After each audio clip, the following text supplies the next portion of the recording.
जेका जुब्बो मुबारक रत सां ॻाढ़ाणा उन जुब्बे खे लहनि था, मिस्री जुब्बो पाइनि था, नाने रसूल जी दस्तार मथे ते रखनि था, ज़ुल्फ़कार हैदरी के जंबश ॾेई खणनि था, घोड़े ते सवार थी करे जॾहिं करबला जे मैदान जे तरफ़ हली रहनि था, उहे कूफी चवनि रहनि था हुसैन या अली अची रहियो। सुभान अल्लाह।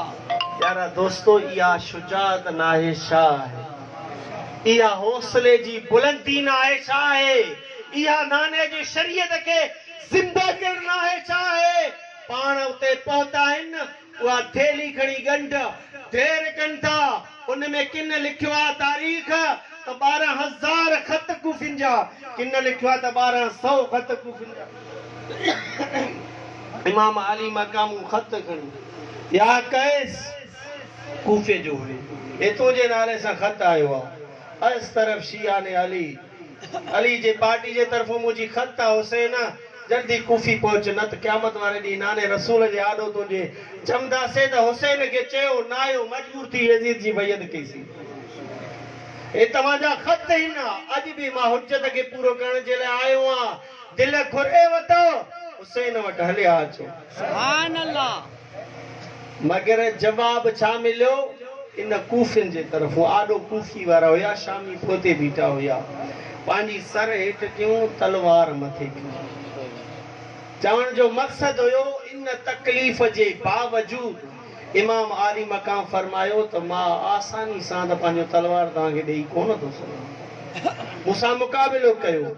तव्हांजो इमाम आली मकाम जे सर जिस्म मुबारक ते 121 तीर इमाम और मौलाना मोहम्मद शफी उकाड़वी रहमतुल्लाह अलैह जी तारीख़ सां इहा रिवायत आहे त 121 तीर जिन जे जिस्म ते तलवार जे ज़ख़्म खां अलावा जॾहिं हेठि पहुता शिमिर आयो, पाण फरमायो त शिमिर 5 मिंट बीह, मां कंहिं गैर जे आॾो सर न झुकायो, जंहिं रब जे आॾो आयो आहियां, जंहिं नाने जे दीन जे ख़ातिर आयो आहियां, त मां पहिरियों मूंखे छॾ त मां उन रब जे आॾो पंहिंजो सर झुकायां पोइ। सुभान अल्लाह। दोस्तो, इन जे बावजूद इमाम आली मकाम वो किरदार अदा कयो, सिर्फ शरीयत मुस्तवा। अॼु असां खिलौना बणाए वेठा आहियूं।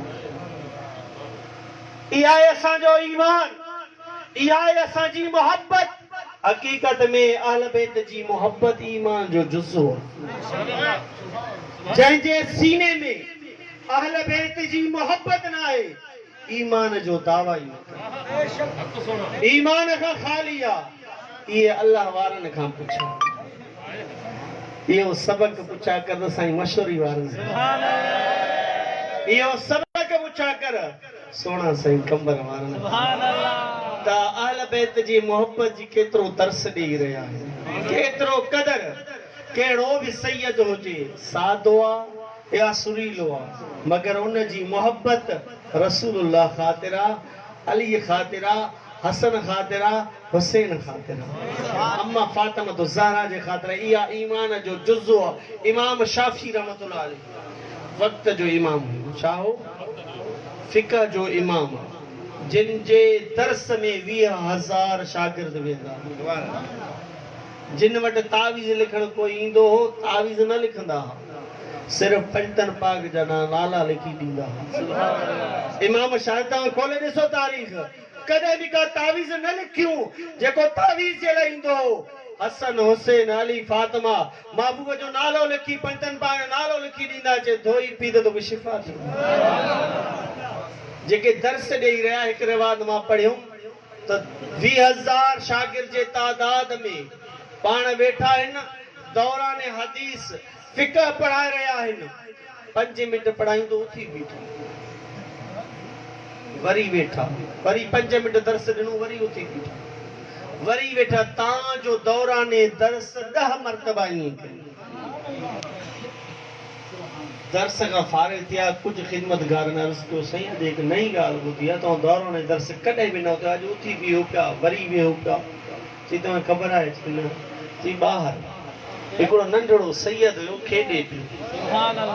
सैयद जो ॿार हुयो। इमाम शाफी जो दर्स इहो सुन्नत जमात जो सबक अथई। अदा जेकॾहिं मोहब्बत सही में सही तरीक़े सां मोहब्बत सिख त सुन्ननि खां सिख। आला हज़रत साईं हिकिड़े पंहिंजे ख़लीफ़े वटि दावत जे लाइ अॻे बुज़ुर्गनि खे डोली में खणंदा हुआ, कुल्हनि ते 4 माण्हू टुकुर टुकुर खणंदा हुआ। त पोइ हुन दावती छा कयो, मज़दूर बीहारिया त साईं खे टुकुर ताईं खणंदा। हिकिड़ो ग़रीब सैयद हुयो, हुन चयो मूंखे 4 रुपया मिलंदा, बचा मज़दूर बुख ते आहिनि। उन बि अची बीठो रस्ते ते। जॾहिं पाण डोली में वेठा, हिकिड़नि खयो 2 नंबर ते 3 नंबर ते, उहो वक़्तु आयो जिते सैयद बीठो, कुल्हो ॾिनई, चंद क़दम कई, साईं हकल कयो, डोली खे हेठि लाहियो। डोली हेठि रखियो, पाण लथा ॾिठो। फरमायूं तव्हां मां को सैयद आहे? जीअं साईं मशहूरी वारा सुञाणींदा सैयद। अल्लाह वारनि खे सैयद जी खुशबू ईंदी, छो त जिन खे विलायत इन दर मूं मिलियल आहे उन्हनि खे खुशबू ईंदी आहे। सुभान अल्लाह। सैयद पहिरियों त न मञी, पोइ आख़िर में साईं इसरार कयो, न मञी। हिकिड़े खे घुराई, सिंह खे साइड में, ॿिए खे, 3 खे, 4थे नंबर सैयद आयो, सीने सां मलाए सिंह चे तूं सैयद आहे, छो न थी सच्चाई कर? चई वाक़ई साईं मां सैयद आहियां, ग़रीब हुयो, मां चयो मथां मूंखे न छॾियो, मां पाण खे लिकायो। चई मां नाने रसूल वटि इहो दावा खणी वेंदुसि जो तुंहिंजे कुल सैयदनि जे सैयदनि जे बचनि जे कुलनि ते सवार थियो आहे। मां इहो मूंसां छा कयो आहे? डोली में वेह त आला हज़रत तोखे साईं माफ़ कयो आहे।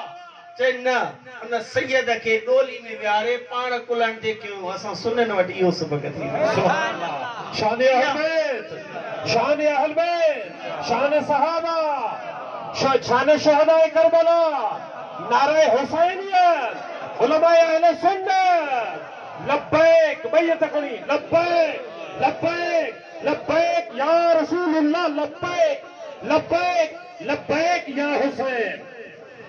प्यारा दोस्तों, उन इमाम आली मकाम पंहिंजे इन ज़िंदगी में जेतिरा जेकॾहिं चऊं न बाबा सैयद हुया, जेकॾहिं इबादत ज़ुहद तक़वा न बि कना छा त उन्हनि ते इहे वज़न हूंदा जिन जो शान मथे आहे, उन्हनि जा इम्तिहान बि मथे हूंदा। जेको वॾो डिग्री हासिल कंदो आहे न उनजो इम्तिहान वॾो हूंदो आहे।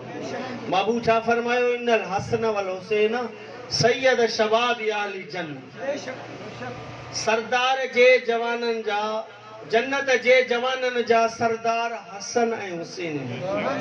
इबादत छा आहे? मदीने खां मक्के ताईं 25 हज प्यादल कयो।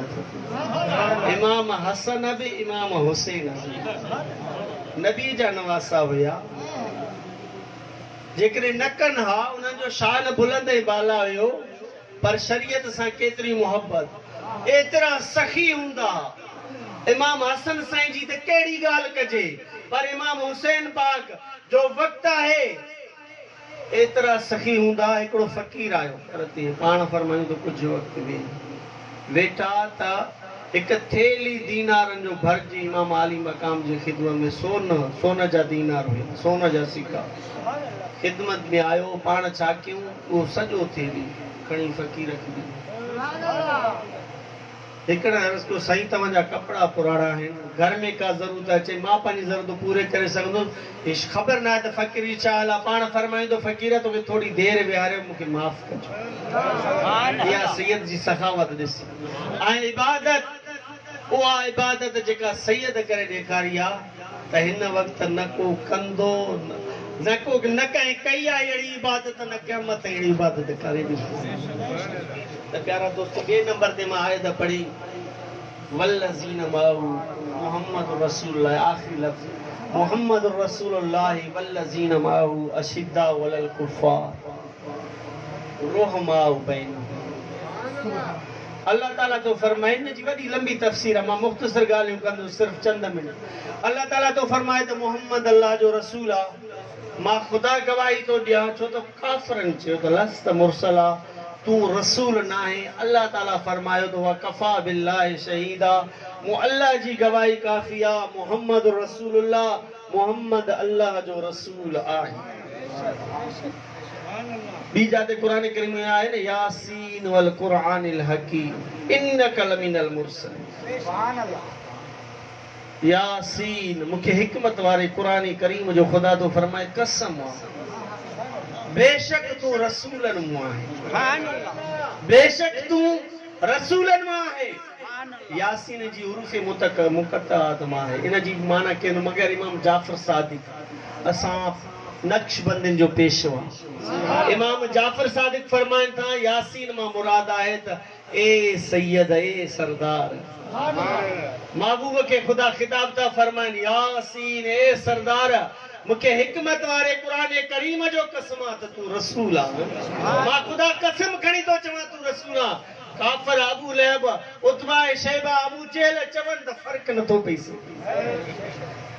तो प्यारा दोस्तों अल्लाह ताला फरमाए मोहम्मद रसूल वल्लजीन माहू अशिद्दा वलल कुफार रुहमा बैनहुम मोहम्मद अल्लाह ताला जो रसूल आहे वल्लजीन माहू जेके न सा गद हिन ए काफरन ते सख्त रुहमा बैनहुम पाण में मेहरबान शायद कुरान गवाह है गवाही खुदा जी आए रुहमा बैनहुम पाण में मेहरबान तराहुम रुकअन सुजदन यब्तगून फदलन मिनल्लाहि व रिदवाना ए दिसंदड़ जडे तू उन्हनि खे दिसंदे त रुकू जी हालत में हूंदा सजदे जे हालत में हूंदा हर हमेशा खुदा जी रज़ामंदी ऐं फज़ल पिया ॻोल्हींदा इन जी गवाही केर थो ॾे रब जो किताब अल्लाह ताला पाण गवाही थो ॾे जेके मोहम्मद तां गॾु आहिनि उहे काफ़रनि ते सख़्त आहिनि मुनाफ़िकनि ते सख़्त आहिनि केर बि चवे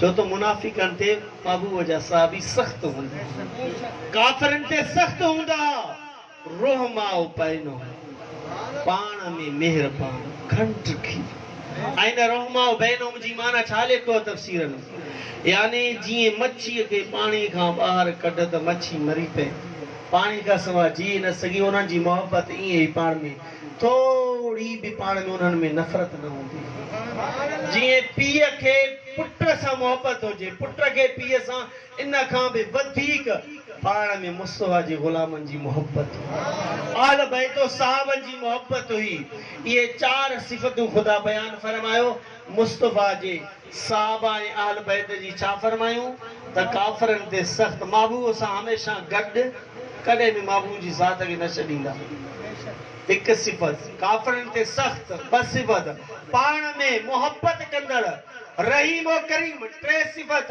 हर हमेशा सजदे रुकू में खुदा जी रज़ामंदी फज़ल खे तलब कंदे चार सिफ़त काथों साबित थियूं कुरान करीम चार सिफ़त इबारत नस जंहिंखे चयो वेंदो मगर इशारत नफ्स रईसुल मुफ़स्सिरीन अब्दुल्ला बिन अब्बास जेके तफ़सीर करे रहिया आहिनि वल्लज़ीन माहू सैयदना सिद्दीक़ अकबर जो शान सुभान अल्लाह हर हमेशा मुस्तफा सां गॾु आलम अरवाह में आलम अजसाम में मदीने में मक्के में गार में बदर में हुनैन में खंदक में इन वक्त मज़ार में भी ॾाढे सुभान अल्लाह वल्लज़ीन माहू अशिद्दा वलल कुफ़ार सैयदना फारूक आज़म जी सिफ़त बयान थी हर हमेशा काफ़रनि ते अहिड़े नमूने सां सख़्त जीअं शेर पंहिंजे शिकार ते सख़्त सुभान अल्लाह रुहमाउ बैनहुम पाण में मेहरबान सभु साहबी